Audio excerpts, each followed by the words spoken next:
한국조폐공사가 기념메달을 제작해 판매하는 사업에서 지난해 150억 원이 넘는 손실을 기록했습니다.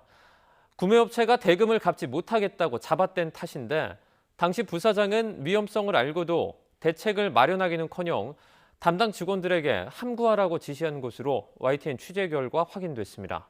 신준명 기자의 단독 보도입니다. 호랑이가 새겨진 금메달과 치우천왕이 그려진 은메달.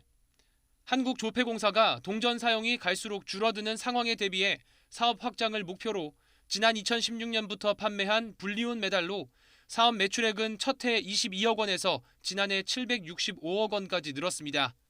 앞으로 우리나라를 또 대표할 수 있는 새로운 한류의 한 상품으로 이렇게 자리 잡을 수 있도록.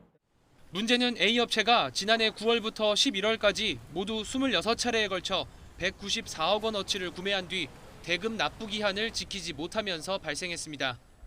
당시 A업체 대표는 조폐공사에 환율 변동에 따른 영업 손실 발생으로 물품 대금을 단기간에 지급하는 건 불가능하다고 통보했습니다. 조폐공사의 대응은 어땠을까? 조폐공사 정관과 임직원 행동 강령을 보면 현저한 손실이 염려되는 사고가 발생했을 경우 즉시 감사실에 보고하고 경영전략회의와 일상감사를 통해 대책을 마련해야 합니다. 하지만 당시 류모 부사장과 강모 사업이사, 사업처장, 불리운 메달팀장 등은 이를 어기고 사퇴 무마에 나섰습니다.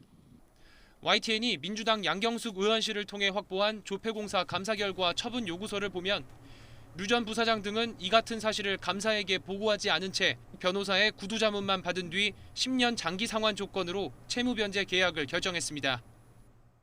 이 과정에서 류 전 부사장은 사업처장과 불리운 메달팀장에게 당분간 관련 내용을 함구하라고 지시한 것으로 확인됐습니다.